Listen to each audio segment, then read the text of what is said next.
기도하도록 하겠습니다. 하나님 우리 주신 말씀은 사도행전 1장입니다. 하나님 우리 주신 말씀은 사도행전 1장입니다. 우리가 새롭게 한 해를 시작하면서 다시 한번 사도행전의 시간표 속으로 들어가는 새로운 시작이 될 수 있도록 여러분들의 언약을 굳게 잡고 새로운 결단과 시작이 되기를 소원합니다. 사도행전 1장 1절부터 14절까지의 말씀입니다. 사도행전 1장 1절부터 14절까지의 말씀입니다.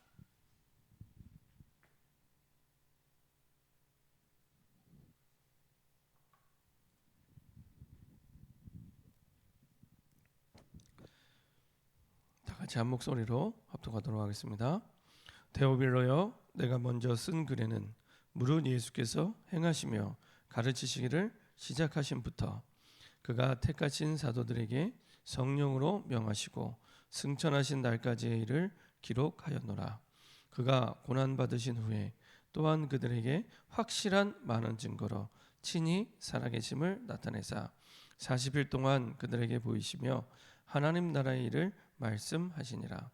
사도와 함께 모이사 그들에게 분부하여 이르시되 예루살렘을 떠나지 말고 내게서 들은 바 아버지께서 약속하신 것을 기다리라. 요한은 물로 세례를 베풀었으나 너희는 몇 날이 못되어 성령으로 세례를 받으리라 하셨느니라. 그들이 모였을 때에 예수께 여쭈어 이르되 주께서 이스라엘 나라를 회복하심이 이때니까 하니 이르시되 때와 시기는 아버지께서 자기의 권한에 두셨으니 너희가 알 바 아니요 오직 성령이 너희에게 임하시면 너희가 권능을 받고 예루살렘과 온 유대와 사마리아와 땅 끝까지 이르러 내 증인이 되리라 하시니라. 이 말씀을 마치시고 그들이 보는데 올려져 가시니 구름이 그를 가리어 보이지 않게 하더라. 올라가실 때 제자들이 자세히 하늘을 쳐다보고 있는데 흰 옷 입은 두 사람이 그들 곁에 서서 이르되 갈릴리 사람들아 어찌하여 서서 하늘을 쳐다보느냐. 너희 가운데서 하늘로 올려지신 이 예수는 하늘로 가심을 본 그대로 오시리라 하였느니라. 제자들이 감람원이라 하는 산으로부터 예루살렘에 돌아오니 이 산은 예루살렘에서 가까워 안식일에 가기 알맞은 길이라. 들어가 그들이 유하는 다락방으로 올라가니 베드로, 요한, 야고보, 안드레와 빌립, 도마와 바돌로메, 마테와 및 알페오의 아들 야고보, 세로신 시몬, 야고보의 아들 유다가 다 거기 있어 여자들과 예수의 어머니 마리아와 예수의 아우들과 더불어 마음을 같이하여 오로지 기도에 힘쓰더라. 아멘. 제가 한번 기도하고 말씀 나누도록 하겠습니다. 참 좋으신 하나님 감사드립니다.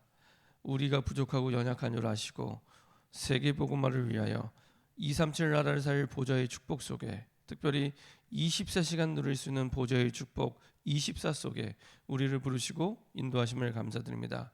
우리를 세계복음화의 주역으로 제자로 남은 자로 순례자로 정복자로 우리를 불러주셨사오니 그 축복을 날마다 누릴 수 있도록 날마다 주의 보좌의 축복 속으로 들어가게 허락하여 주옵소서.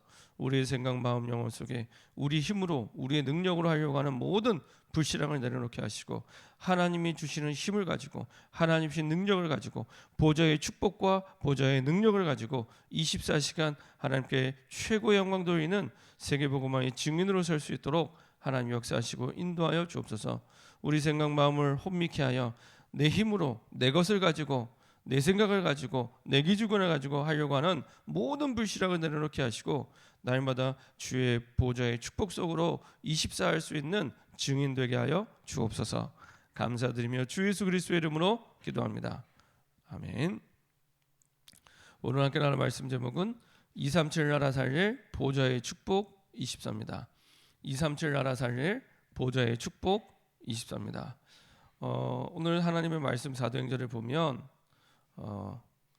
데오빌로여, 내가 먼저 쓴 글에는 물은 예수께서 행하시며 가르치시기를 시작하신부터 그가 택하신 사도들에게 성령으로 명하시고 승천하신 날까지의 일을 기록하였노라. 그가 고난받으신 후에 또한 그들에게 확실한 많은 증거로 친히 살아계심을 나타내사 40일 동안 그들에게 보이시며 하나님 나라의 일을 말씀하시니라. 이렇게 말씀하고 있습니다. 특별히 이제 사도행전을 시작하면서 이 누가는 가장 먼저 예수가 그리스도라는 그 복음을 가지고 시작을 합니다. 그래서 예수께서 행하시며 가르치시기를 시작하신부터 예수님이 이 땅에 오셔서 행하시고 가르치신 내용의 핵심은 예수님이 그리스도이라는 그 내용을 행하시고 가르치셨거든요. 그래서 주의 복음을 가지고 분명하고 확실하게 정확하게 이유를 붙잡고 있어야 됩니다. 왜 꼭 나에게 예수가 그리스도여야 하는가?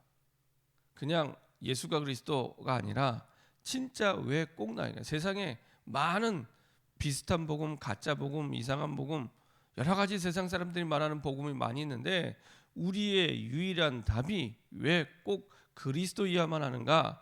거기에 대한 답이 분명히 있어야 됩니다.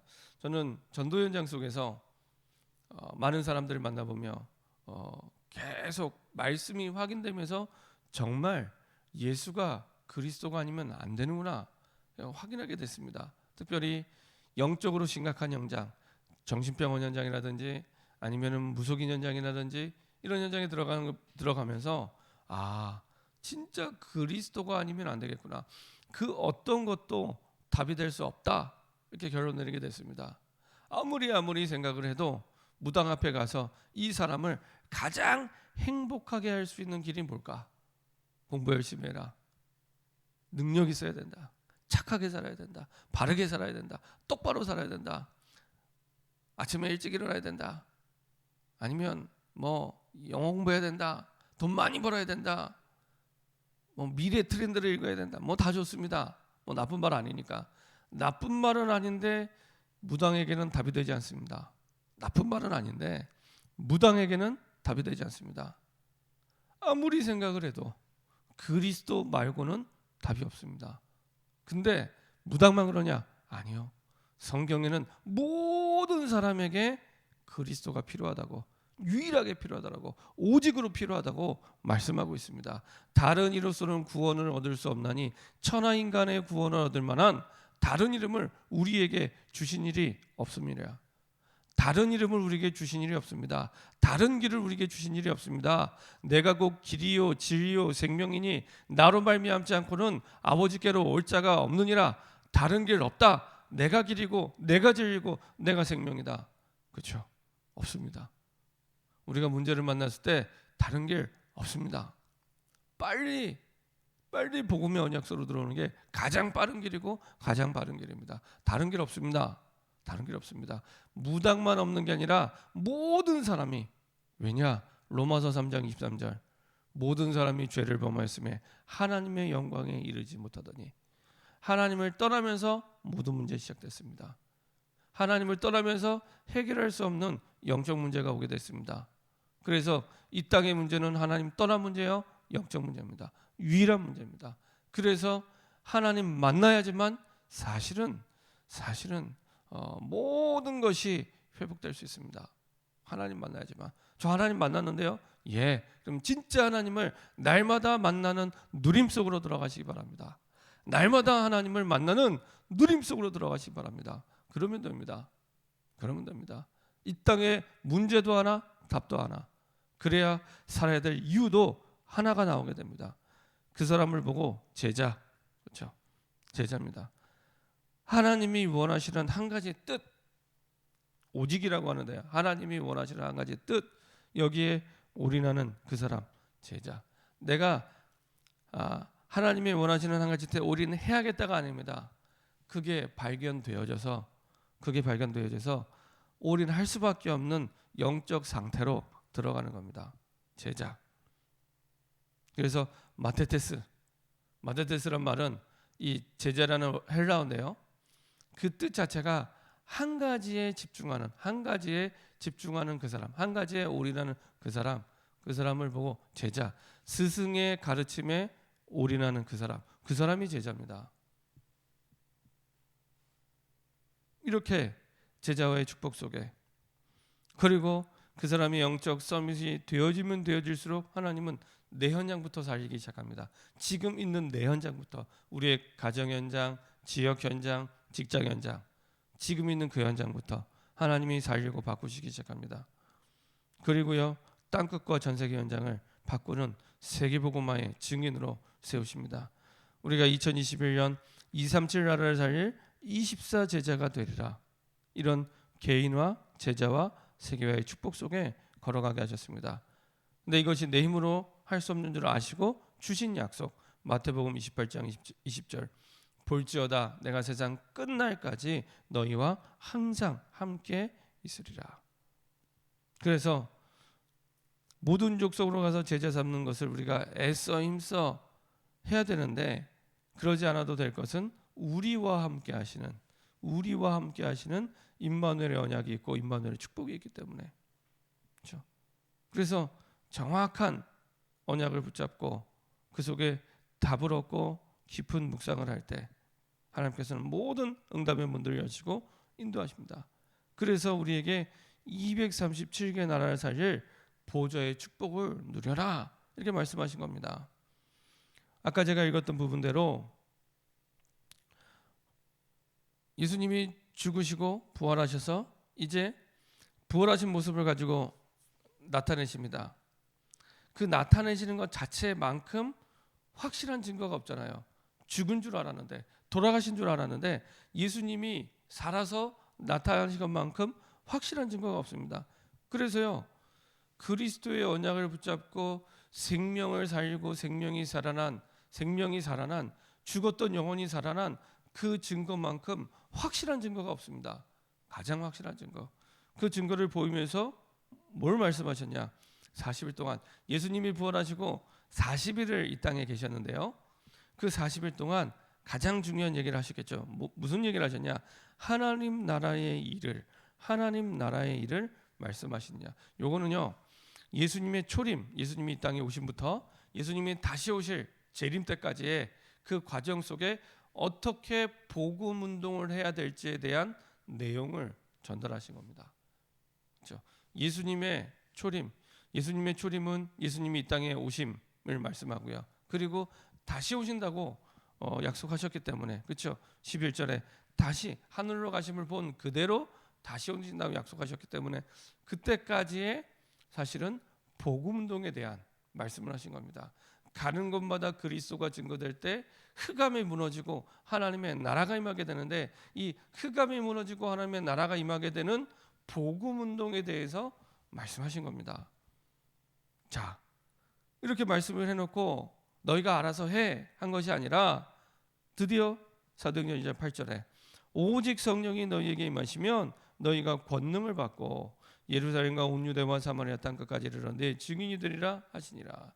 이 하나님의 자녀로 그리고 세계복음화의 증인으로 부름받은 이 사람들에게 하나님은 하늘 보좌의 축복을 먼저 누리고 가도록 말씀하시고 약속하신 겁니다. 그래서 너희 힘으로 하는 게 아니라 아버지의 약속하신 것을 예루살렘을 떠나지 말고 기다렸다가, 언제까지 기다리냐? 오직 성령이 너에게 임하실 때까지. 우리의 매일 하루하루가 이렇게 시작이 되면 됩니다. 하나님이 나에게 약속하신 하늘 보좌의 축복을 누리는 정시기도 속에서 하나님 우리에게 주신 성령의 충만함을 가지고 하루하루를 시작하는 이런 임마누엘의 축복 속에서 우리가 인도받을 때 작은 것처럼 보이지만 여기서 오는 응답은 결코 작지 않습니다. 모든 것을 바꾸고 모든 것을 살리는 응답이 이 속에서 나오게 됩니다. 그래서 첫 번째로 237 나라를 살릴 보좌의 축복 속에 7천 제자가 세워지고 70지교에 70 제자가 세워져야 되는데, 가장 먼저 해야 될 것은 보좌의 축복이 이미 누릴 수 있도록 내 안에 준비되어 있다는 사실을 깨달은 한 사람입니다. 이미 완벽한 보좌의 축복, 땅끝까지 증인될 만큼의 완벽한 보좌의 축복이 내 안에 있음을, 내 안에 이미 준비되어 있음을 깨달은 그 한 사람. 자, 많은 사람들이 나를 잃어버리고 나를 놓치고 살아가고 있습니다. 그래서 고통의 이유를 모르고 방황하고 있고, 심지어는 훨씬 더 많은 사람들이 코로나 시대에 자살을 하고 있습니다. 그렇죠? 나를 놓쳐버린 겁니다. 나를 잃어버린 겁니다. 그러니까 당연히 그 끝은 생명을 잃어버리는 자살로 귀결이 되게 됩니다. 내가 나를 발견하려고 발견했다고 하고 열심히 노력하는 사람들이 있습니다. 결국에 한계에 부딪히고 스스로가 허무해지며 파괴되고 무너지게 됩니다. 사실 그 배경 속에는요, 결국에 나중심, 결국의 근본은 창세기 3장의 나중심. 그러다 보니 나중심으로 살려다 보니 결국에 물질 중심으로 살 수밖에 없습니다.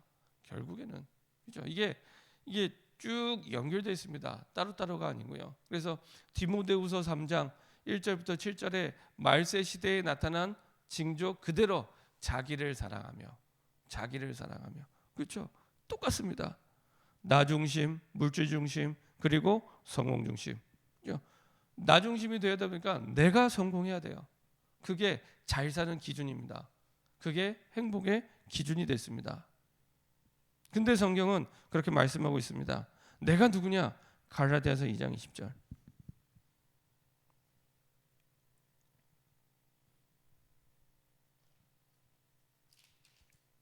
이렇게 말씀하고 있습니다.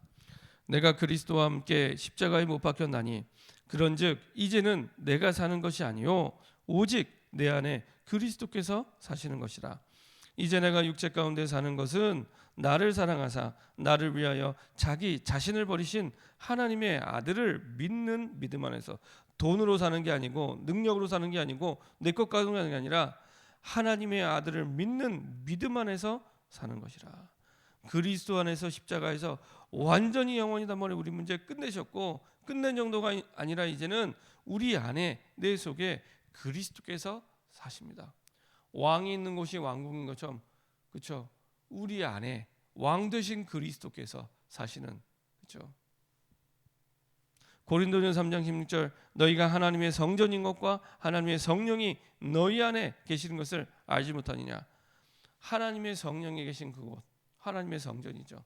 우리를 아예 하나님의 성전 삼아 주셔서, 그렇죠?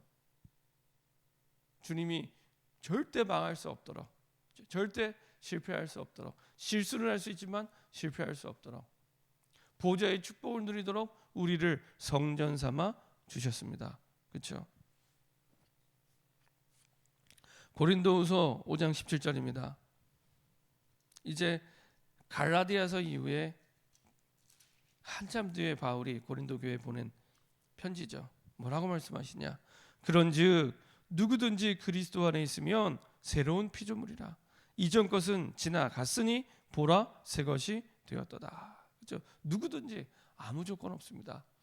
구원받았다면, 하나님의 자녀라면, 누구든지 그리스도 안에 있으면, 그렇죠? 그리스도 안에 있으면 새로운 피조물이라. 이전 것은 지나갔으니 지나갔습니다. 십자가에서 끝내셨습니다. 보라 새 것이 되었도다. 앞으로 새 것이 될 거야? 아닙니다. 새 것이 되었도다. 그렇죠? 완전히 새로운 나로 하나님이 바꾸셨습니다. 우리가 앞부분에 여기에 대한 부연 설명을 잘 말씀하고 있죠. 우리가 만일 미쳤어도 하나님을 위한 것이요 정신이 온전하여도 너희를 위한 것이니. 이때 당시에 예수를 믿는 건 불신자가 보기에 미친 짓입니다. 그렇죠? 미치지 않고서는 유대교 사회에, 그리고 많은 이방신 있는 사회에 예수를 믿을 수 없죠. 우리가 만일 미쳤어도 하나님을 위한 것이요 정신이 온전하여도 너희를 위한 것이니 그리스도의 사랑이 우리를 강권하시도다. 그리스도의 사랑이 우리를 강권하시다. 강하게 그리스도의 사랑이 우리를 끌고 가고 계셔. 어떤 사랑입니까? 우리가 생각하건대 한 사람이, 예수님이죠. 예수 그리스도십니다. 한 사람이 모든 사람을 대신하여 죽었은즉 모든 사람이 죽은 것이라. 우리가 사실은 죄로 말미암아 죽어야 되는데 대신 죽으셨죠.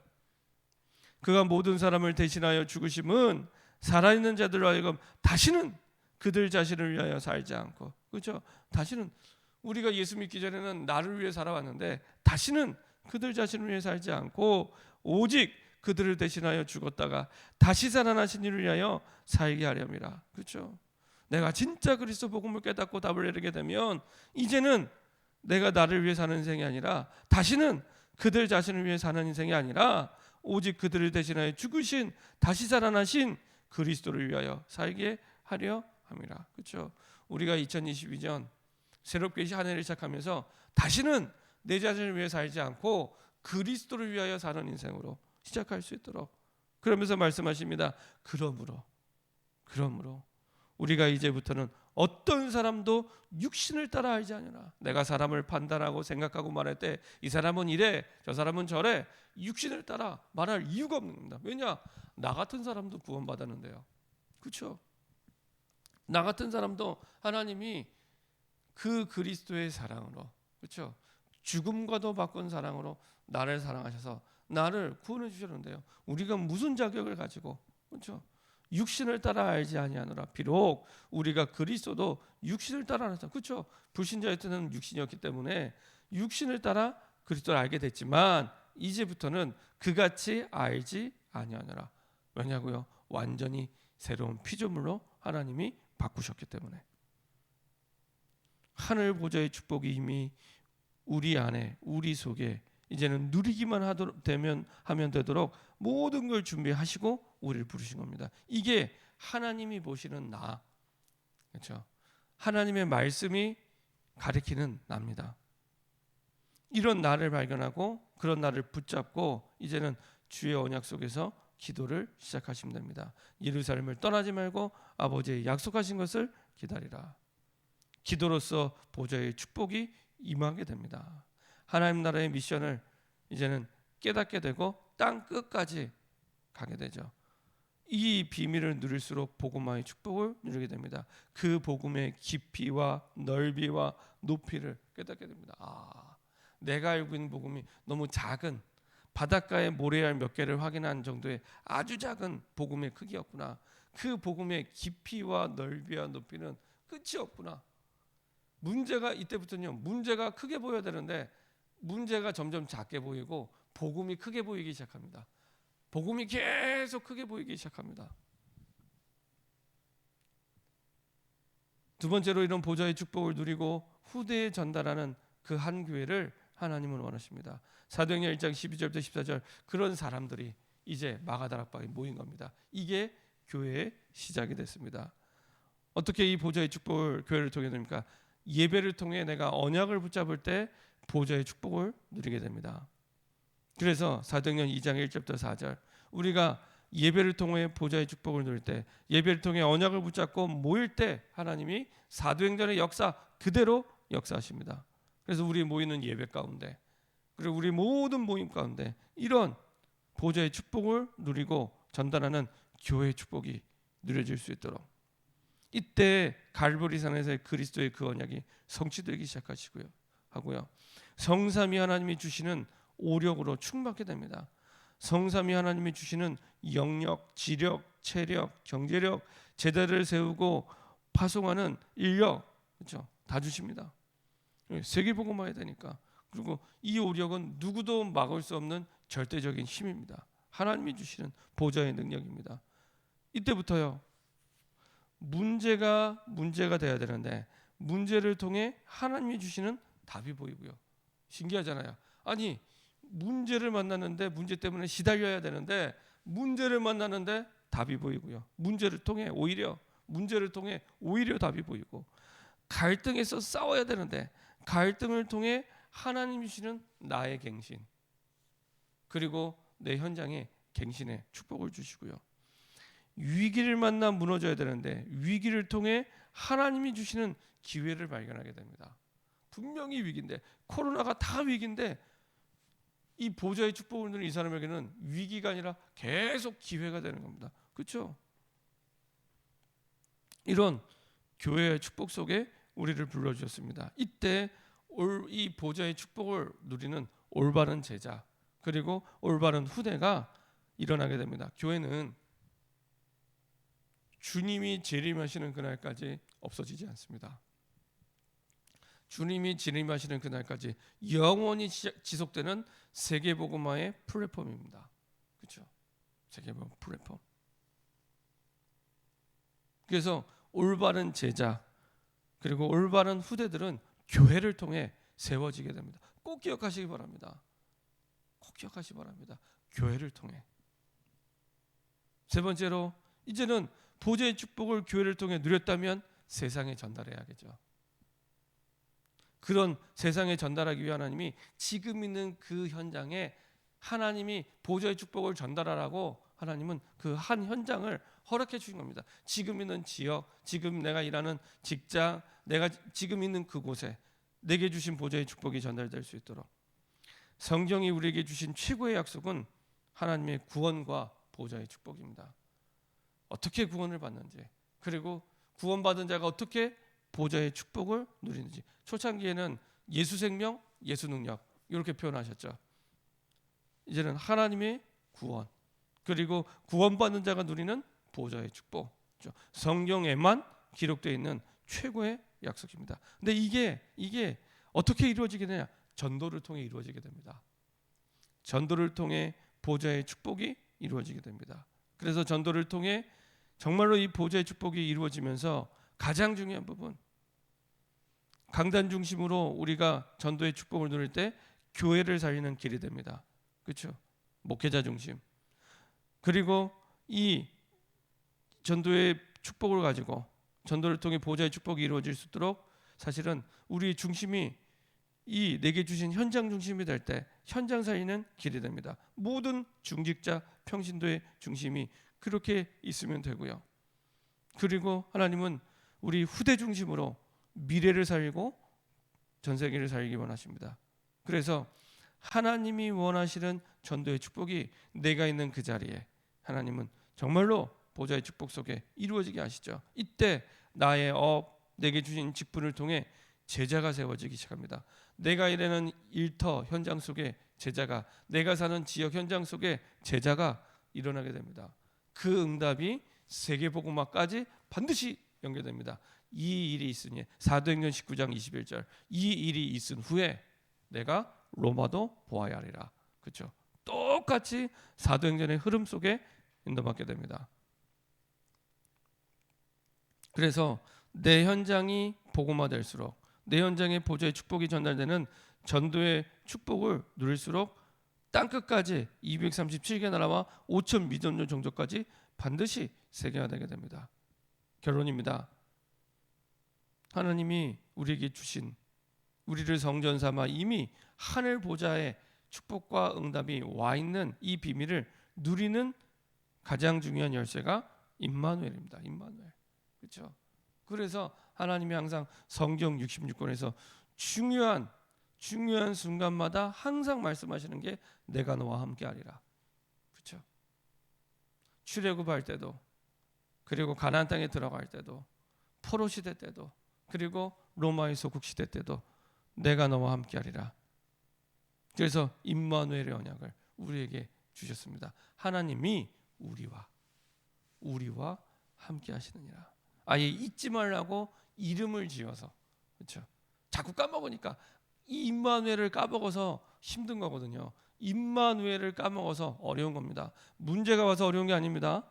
임마누엘, 다 와 있는 보좌의 축복을 누릴 수 있는 임마누엘의 축복, 이 비밀을 놓쳤기 때문에 여러분들이 이제 한 해를 시작하면서 조금 결단하고 시작하답니다. 내가 하루하루 이 237 나라에 살 보좌의 축복을 누리는 이 24의 비밀을 누리는 정식기도로 하루를 시작하고, 그래서 내 모든 생각을 보좌의 축복을 누릴 수 있도록 기도 속에서 바꾸고, 우리의 하루의 삶을 내 보는 거, 내 듣는 거 기도로 바꾸는 무시기도 속에서, 그리고 하루의 마무리는 내 모든 걸 가지고 하나님의 복음의 말씀 속으로 가지고 들어오는 깊은 묵상 속으로 하루하루 작은 부분인데 이렇게 결단하고 시작할 때 완전히 바뀌는 증인의 삶이 됩니다. 자, 여러분들이 이번 2022년을 통해 분명히 우리에게 응답 24 약속해 주셨습니다. 특별히 오랫동안 기도해왔던 7천 제자, 그리고 이 응답을 이루기 위한 70지교회 70인 제자의 축복과 응답을 누리는 2022년 되기를 소원합니다. 기도하겠습니다. 합심해서 한번 기도하겠습니다. 하나님, 237 나라를 살릴 보좌의 축복 이미 우리에게 완벽하게 누릴 수 있도록 우리를 성전 삼아 주시고, 왕 되신 그리스도께서 우리 안에, 우리 속에 우리와 함께 계신 줄 믿습니다. 이제는 이미 보좌의 축복이 내 안에 있음을 깨닫고 누리는 그 한 사람의 축복, 그 한 교회의 축복, 그 한 현장의 축복을 누리는 임마누엘의 증인 되게 허락하여 주시옵소서. 우리 시간에 주신 말씀을 붙잡고 합심해서 한번 기도하도록 하겠습니다. 전능하신 하나님 감사드립니다. 237 나라를 살릴 보좌의 축복